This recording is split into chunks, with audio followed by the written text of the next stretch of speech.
দেখছেন এটা আমগুলোকে ছুলে নেওয়ার পরে 4 পিস করে করা হয়েছে। তারপর এটাকে হচ্ছে আপনার নুন হলুদ দিয়ে মাখিয়ে বেশ খানিকক্ষণ আমরা রেখে দিয়েছি যাতে এক্সেস জল এবং লবণটা বেরিয়ে পড়ে। দেন আপনি এখানে চলে আসতে পারেন। ওভেনের উপর আমরা কড়াইতে দিয়েছি সরষের তেল, বেশ উষ্ণ আছে হয়েছে। এরপরে আমরা হাতে নিয়েছি শুকনো লঙ্কা, বেশ কয়েকটা শুকনো লঙ্কা নেওয়া হয়েছে। এবার তেলের উপর এটা ছেড়ে দেবো।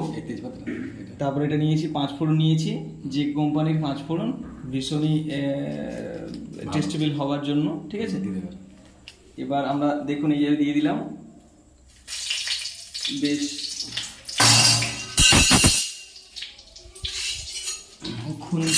খুন্তি দিয়ে একটুখানি নাড়াচাড়া করার পরে 5 ফোড়নটা আমরা দিয়ে দেবো, ঠিক আছে। 5 ফোড়ন এই যে দিয়ে দিলাম। এরপরে আমরা জল বেরিয়ে যাওয়া আমটা কড়াইয়ের মধ্যে ঢেলে দিচ্ছি।